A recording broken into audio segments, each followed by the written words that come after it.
영화 귀신 들린 궁전에서 여리가 팔척기의 공격을 받으면서 스님이 사망하게 되는데 이는 여리의 외할머니에게 진 빚을 갚는 방식으로 받아들여진다. 자업자득이라는 말처럼 팔척기는 윤갑의 영혼만 풀어주면 여리가 마음이 흔들려 정신이 분산되고 강채리 역시 이 일로 인해 힘을 제대로 발휘하지 못할 거라고 생각했지만 그것은 큰 착각이었다. 강채리는 귀신의 계획을 알아챘고 여리와 함께 계략의 계략으로 맞서 여리가 미리 준비해 놓은 함정에 귀신을 빠뜨리는 데 성공한다. 바로 윤갑이 여리에게 풍산과 팔척기의 약점을 알려주었고 여리와 강채리 황제를 귀신의 은신처로 이끌었다. 윤갑이 자신을 배신한 것을 본 귀신은 분노에 찬 목소리로 외쳤다. 이 자식아, 내 영혼을 내가 삼켜버릴까 두렵지 않느냐? 그러자 윤갑은 비웃으며 말했다. 나는 내가 무엇을 하든 너의 소나기에서 벗어날 수 없다는 걸 알고 있다. 하지만 이제 더는 너를 두려워하지 않아. 나는 더 이상 네 말을 듣지 않을 거고 네 지배를 받지 않을 것이다. 나는 너를 정면으로 마주할 거야. 설령 내가 연기처럼 사라진다 해도 말이지.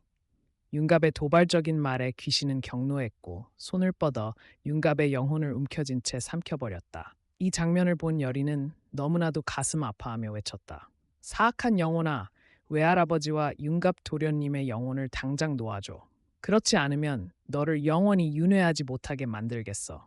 귀신은 고개를 돌려 여리를 노려보며 말했다. 네가 나와 겨룰 수 있을 거라 생각하느냐? 내 외할아버지가 얼마나 고통스럽게 죽었는지 벌써 잊었느냐? 귀신이 여리를 공격하려 하자 강채리가 재빨리 달려와 몸으로 여리를 감싸며 외쳤다. 여리에게서 떨어져. 그렇지 않으면 지금 당장 널 죽여버리겠다. 귀신은 멈춰서서 강채리를 노려보며 소리쳤다. 또 너냐? 설마 네 동생을 따라가고 싶은 거냐? 잊지 마라. 나는 네 동생의 야광진주를 손에 쥐고 있다. 너 혼자서는 나를 절대 이길 수 없어. 귀신의 말이 끝나자마자 황제가 칼을 귀신에게 겨누며 말했다. 그 둘이 너에게 아무것도 못한다고 해도 나는 다르다. 예전에 네가 선제를 얼마나 잔혹하게 죽였고 내 왕자를 어떻게 만들었는지 오늘 내가 그 죗값을 하나하나 받아내겠다.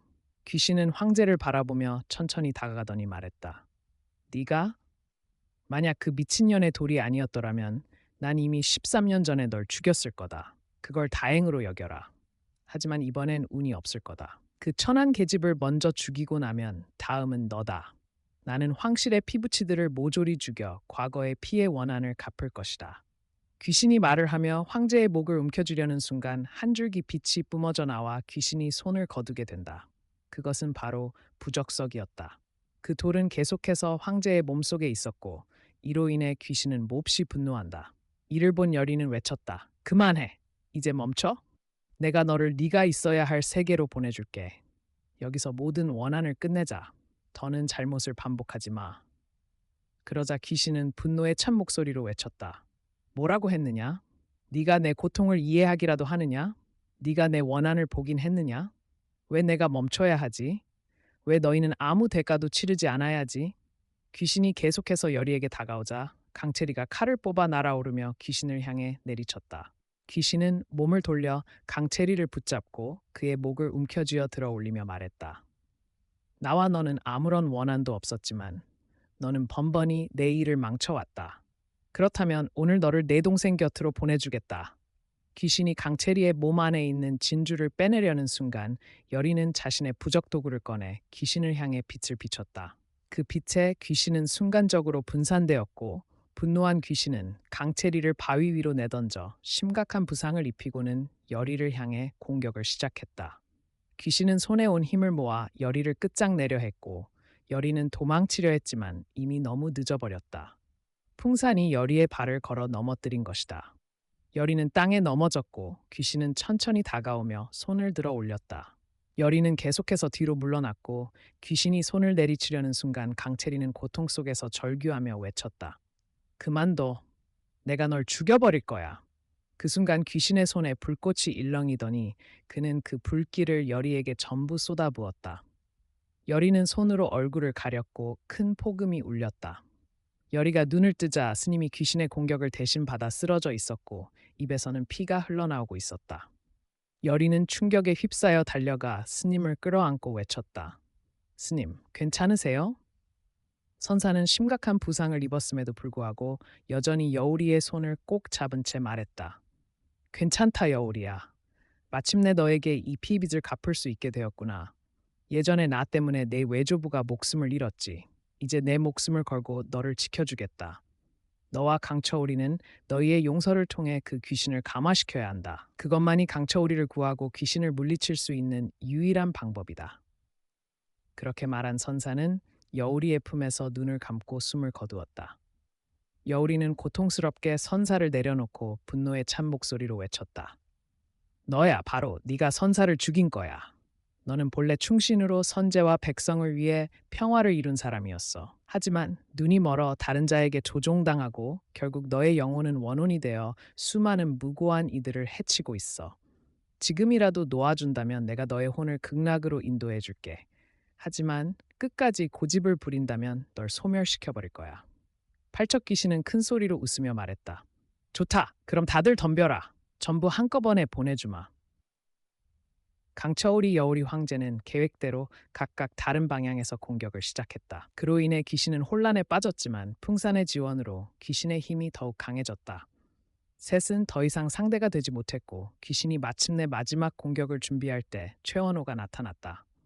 고조모님 제발 멈춰주세요. 귀신은 최원호를 보자 잠시 망설였고 최원호는 계속해서 말했다. 접니다. 모르시겠어요? 제발 멈춰주세요. 이제 복수를 그만두세요.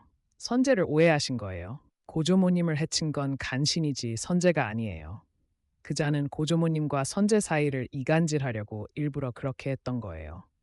둘이 서로를 죽이게 만들고 그 혼란을 틈타 왕위를 노렸던 겁니다. 저도 고조모님도 모두 속았어요. 이제 그만 멈춰주세요. 귀신은 최원호의 말을 듣고 큰 충격에 빠졌다.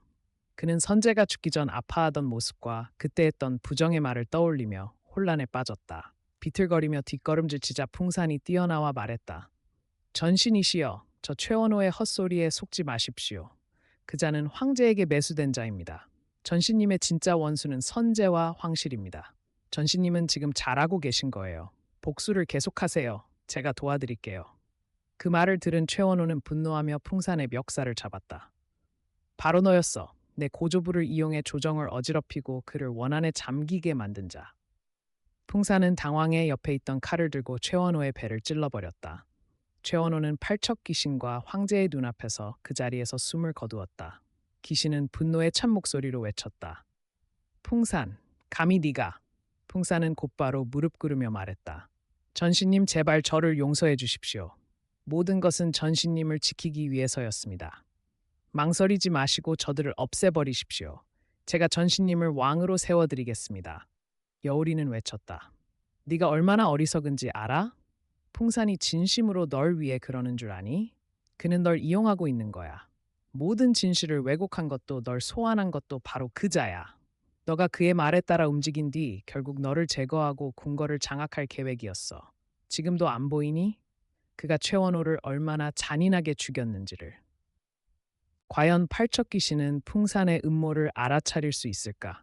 아니면 끝까지 증오에 사로잡혀 버릴까? 여우리와 강처우리는 과연 어떻게 맞서게 될까? 둘의 힘이 너무나도 부족한 이 상황에서 저희는 다음 영상에서 그 결말을 공개하겠습니다. 시청해주셔서 감사합니다. 다음 영상에서 다시 만나요.